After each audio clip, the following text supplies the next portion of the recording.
Olá, eu sou a psicóloga Priscila Silveira. Hoje eu vou fazer um vídeo com um tema que é a diferença entre timidez e ansiedade social, transtorno de ansiedade social, também conhecido como fobia social.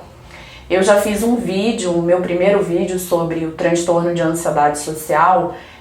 As pessoas viram esse vídeo, algumas pessoas viram esse vídeo e me escreveram pedindo para esclarecer melhor a diferença entre timidez e o transtorno de ansiedade social, fobia social. Como eu vi que essa é uma dúvida recorrente, eu achei melhor fazer um vídeo com esse tema para esclarecer as pessoas que porventura tiverem essa dúvida. Para quem não viu esse vídeo, clica aqui do lado, veja esse vídeo, depois você volta para o vídeo de hoje, que é um vídeo mais avançado, né? Lá eu defino melhor o que é fobia social e hoje eu não vou ficar definindo, porque eu já tenho um vídeo anterior sobre esse tema. Quando eu recebo um paciente pela primeira vez, quando eu atendo um paciente pela primeira vez, nessa primeira entrevista, e a pessoa já traz uma queixa que levanta essa suspeita, né, de que tem um transtorno de ansiedade social, eu vou me atentar basicamente a dois critérios que fundamentados, né, em manuais diagnósticos mesmo, e também em toda a literatura de terapia cognitivo-comportamental sobre esse tema da fobia social, transtorno de ansiedade social. Os dois critérios são os seguintes: a intensidade dos sintomas e o nível de sofrimento e de prejuízo que as pessoas percebem, o que é levantado durante a entrevista em relação às esferas da vida da pessoa. Além desses dois primeiros critérios, né, eu vou me atentar também para alguns sintomas, né? Eu vou dar uma atenção especial para 5 sintomas. Eu vou inclusive colocar esse conteúdo do vídeo lá no meu site, para quem quiser saber mesmo como diferenciar, eu vou deixar lá disponível. E é importante lembrar que a ideia não é rotular, tá? Quando a gente diagnostica para ter uma direção, né? Nós, clínicos, psicólogos ou psiquiatras também, é para ter uma direção. Então, qual direção eu vou tomar a partir do problema que o paciente me apresenta? Não peguem esse diagnóstico e se rotulem com o diagnóstico. É somente para nós termos um norte em que direção nós vamos levar o tratamento. Isso não é para você pegar, então eu sou fóbico social, e tomar isso como uma identidade, tá certo? Essa ressalva é super importante. Não se rotulem com isso. É apenas para ajudá-los a perceber, identificar se cabe o tratamento, se cabe procurar um psicólogo para tratar do problema e você ter uma qualidade de vida muito maior. Bom, então vamos lá, vamos para os 5 sintomas. O primeiro sintoma é a intensidade da ansiedade. O segundo sintoma que eu vou procurar perceber é a ansiedade antecipatória. O terceiro elemento é a conduta evitativa. O quarto é o nível de busca de aprovação, necessidade de aprovação. O quarto elemento é a necessidade de aprovação. O quinto é a autoobservação. Então eu vou falar para cada situação, timidez ou fobia social, como se dá esses cinco sintomas. No caso esse primeiro sintoma, que é da intensidade da ansiedade, no caso da timidez, a timidez, na verdade, ela é um nível de ansiedade social, digamos que leve, considerado um nível de ansiedade social normal. Então, a pessoa que tem timidez, ela tem um nível de ansiedade social, mas essa ansiedade, ela não é algo considerado por ela intolerável, sabe? Quase no nível do insuportável, ou um mal-estar grande demais.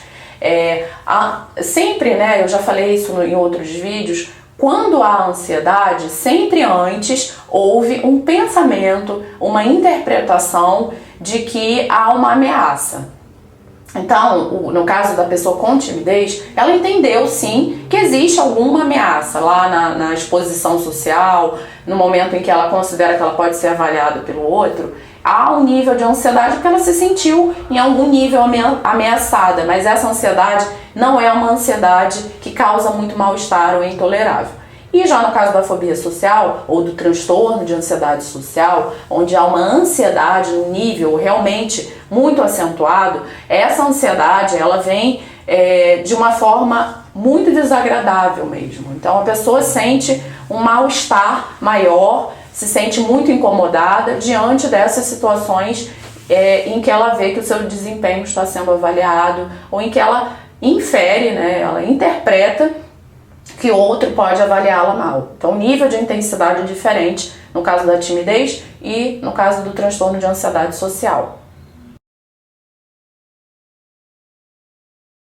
Quanto à ansiedade antecipatória, no caso da timidez, a ansiedade nem sempre vai haver ansiedade antecipatória. Muitas pessoas que são consideradas tímidas, elas não têm, em várias ocasiões, elas não se sentem ansiosas antes de ir para a situação. Às vezes ela vai sentir a ansiedade na situação. E como eu falei, né, no primeiro sintoma, essa é uma ansiedade tolerável. Incômoda, mas tolerável. E a ansiedade antecipatória, quando ela acontece, no caso da timidez, é também uma ansiedade mais tolerável, mais suportável. Ela lida com aquilo. Ela não fica antecipadamente imaginando o que vai acontecer e tirando a concentração dela das coisas que ela está fazendo, do aqui e agora. Então ela continua funcionando no aqui e agora e pode até imaginar como será conhecer a família da minha namorada, como será estar naquela festa, ou como será fazer aquela apresentação, mas isso não a impede de se envolver com as tarefas do aqui e agora dela, imaginando o que vai acontecer no futuro. Enquanto que no transtorno de ansiedade social, a gente percebe um nível de ansiedade antecipatória bem acentuado, né? A ansiedade antecipatória se apresenta com muita frequência. E esse nível de ansiedade tira, muitas vezes, a pessoa do momento presente dela. Ela fica lá absorta, envolvida com aqueles pensamentos, e se, né, tem muitos pensamentos do tipo, e se eu falar uma besteira, e se eu ficar vermelho, e se eu gaguejar, e se as pessoas perceberem que eu estou nervoso, né? E se a menina que eu estou interessado não quiser nada comigo, vai ser ridículo eu tentar me aproximar dela. Então a pessoa vai começando a imaginar tantas possibilidades, de um modo geral catastróficas, né? Então, de um modo geral, a pessoa começa a pensar que as piores coisas vão acontecer, que ela já começa a sofrer antes de chegar na situação. E ela perde o contato mesmo com aqui e agora, com as coisas que ela está fazendo, por esses erros cognitivos, né? Os erros de pensamento. E, inclusive, eu tenho um vídeo que eu falo sobre os erros cognitivos na fobia social. Esse vídeo também é legal para complementar o entendimento sobre o transtorno de ansiedade social. Eu vou deixar ele aqui do lado também. Você pode clicar lá e eu vou falar sobre todos esses erros de pensamento que se apresentam também no caso da fobia social, para vocês começarem a entender também como é que isso funciona. O terceiro sintoma é a conduta evitativa.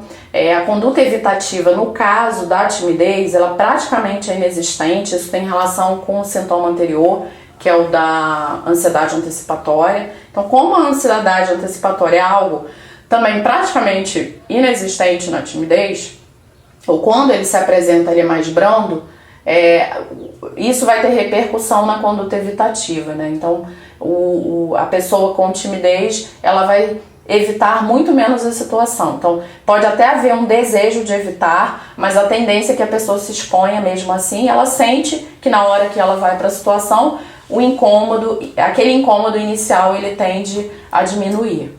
E no caso do transtorno de ansiedade social, relacionado ali à ansiedade antecipatória, né? Como a ansiedade antecipatória ela é muito alta, como há um investimento em nível cognitivo, de pensamentos, erros cognitivos, que fazem com que a pessoa sinta grande mal-estar só de imaginar a situação, então ela tende a evitar. E a conduta evitativa, ela é exatamente um padrão em qualquer tipo de fobia, né? A gente vai, é quase que a descrição de uma fobia é também pela conduta evitativa, né? Então a pessoa passa a evitar as situações e ao evitar as situações ela sente um alívio e esse alívio imediato é visto por ela como um grande ganho. Ela não vai olhar que na verdade, quando ela evita as situações, ela evita viver. Ela evita viver a vida de forma mais plena. E a terapia cognitivo-comportamental ela vai justamente dar orientações para que a pessoa se sinta mais confiante para se expor socialmente e não continuar evitando a situação. Então agora vamos falar da necessidade de aprovação. A necessidade de aprovação, no caso da timidez, ela pode acontecer, mas a pessoa ela tende a dividir a responsabilidade. Então, se o outro me avaliou mal, ele me avaliou, me julgou mal, de acordo com as perspectivas dele, de acordo com os valores deles, que são diferentes dos meus. Então, o julgamento negativo do outro, ou uma discordância do outro, não é visto pela pessoa que tem timidez como algo grave, algo muito ruim, algo muito desagradável. Ela consegue, a divisão de responsabilidades ali no sentido é de que o outro contribuiu de alguma maneira, às vezes por uma perspectiva diferente, por entendimentos diferentes ou estilo de vida diferente, ele não concordou, discordou, ou aquilo não o desagradou, porque na verdade são só opiniões diferentes, ou o outro às vezes é muito rígido mesmo, ou aquela pessoa tende a ser mais pessimista. Então a pessoa ela consegue fazer essa diferença entre o outro, a perspectiva do outro e a minha perspectiva, e não ficar tão contaminado porque um outro o julgou mal ou não gostou do que ele falou, do que ele fez. E já no caso do transtorno de ansiedade social, da fobia social, a pessoa vê o julgamento, né, quando o outro não aprovou, ela vê como uma falha dela, né? Então ela tende a atribuir aquela avaliação negativa do outro, ela interpreta, entende que é uma falha dela. Olha como eu sou imperfeito, olha como eu sou problemático, olha como eu sou confuso, enfim, ela começa a colocar vários rótulos nela mesma, se vendo, se autodepreciando, né? Isso está muito relacionado com a autoestima, como que essa pessoa se vê, e uma supervalorização da aprovação do outro, da opinião do outro, sem botar isso numa perspectiva mais ampla, com um pensamento mais crítico em relação a isso, né? Não é possível agradar a todos, esse nível de exigência, esse nível de querer isso, querer que as pessoas, uma aprovação total, querer que as pessoas agradar a todo mundo é um prejuízo enorme, porque não é possível. Essa crença de que é possível agradar a todos é uma crença disfuncional que só vai gerar prejuízos. E o melhor é abrir mão justamente desse tipo de raciocínio. Aí o último sintoma, justamente que a gente vai prestar atenção, é a autoobservação. A autoobservação, no caso da timidez, as pessoas consideradas tímidas têm um nível de autoobservação também menor. Então, ela pode perceber que há um aumento do ritmo cardíaco, há um aumento do ritmo respiratório, há leves tremores, mas ela lida com isso, né? Ela maneja bem isso e ela não fica focada nessas sensações físicas. Já no caso do transtorno de ansiedade social, a pessoa ela fica se automonitorando o tempo todo. Nossa, eu tô tremendo, e agora? Se eu comecei a tremer, eu vou começar também a suar muito, ou eu já devo estar vermelho, as pessoas vão perceber, as pessoas vão achar ridículo, eu não posso tremer, a minha voz não pode embargar, eu não posso demonstrar a minha ansiedade. E aí, todos esses pensamentos são justamente pensamentos de ameaça. Então você está dizendo para o seu cérebro que existe uma ameaça, e o que vai acontecer? As sensações que você fica automonitorando, que você não quer sentir de jeito nenhum, são justamente as sensações que você vai aumentar. Esse é o paradoxo, né? Quanto mais você fica focado nessas manifestações de ansiedade, mais elas aumentam, porque você continua dizendo que existe uma ameaça e que isso não pode acontecer de jeito nenhum, aumentando mais ainda esses incômodos fisiológicos e te deixando cada vez mais embaraçado e se sentindo que você vai se expor a uma situação vexaminosa e humilhante. Bom, esses são, então, os 5 sintomas que a gente vai observar mais para diferenciar a timidez e a fobia social e aqueles 2 critérios que eu falei no início do vídeo. Basicamente é isso, o que de modo geral a gente vai observar mais. Eu espero, né, que esse vídeo ele tenha ajudado vocês que me escreveram também com essa dúvida e as pessoas que estão vendo o vídeo meu canal pela primeira vez, entender, melhorar o entendimento sobre o que é a timidez e o que é o transtorno de ansiedade social. O objetivo, como eu disse no início do vídeo, é que você identifique se isso acontece na sua vida, se isso está prejudicando, se você está percebendo que é uma restrição comportamental muito grande, que você está se limitando muito na sua vida, diminuindo o seu nível de prazer, diminuindo as suas experiências, né, restringindo demais a sua liberdade de viver. E busque um tratamento, né? O propósito do vídeo é isso, ajudar você a sair dessa situação, a melhorar, a ter mais qualidade de vida e a viver de uma forma muito mais ampla, muito mais prazerosa, com muito mais possibilidades de experiências e de crescimento.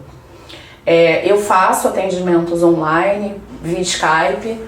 Hoje é possível você estar com um psicólogo, fazer psicoterapia através do Skype. Então, se você tiver interesse em trabalhar essas questões do transtorno de ansiedade social, pode me escrever e eu tiro as dúvidas lá de como se faz esses atendimentos psicológicos. Bom, eu espero que esse vídeo tenha ajudado vocês e até a próxima. Tchau, tchau.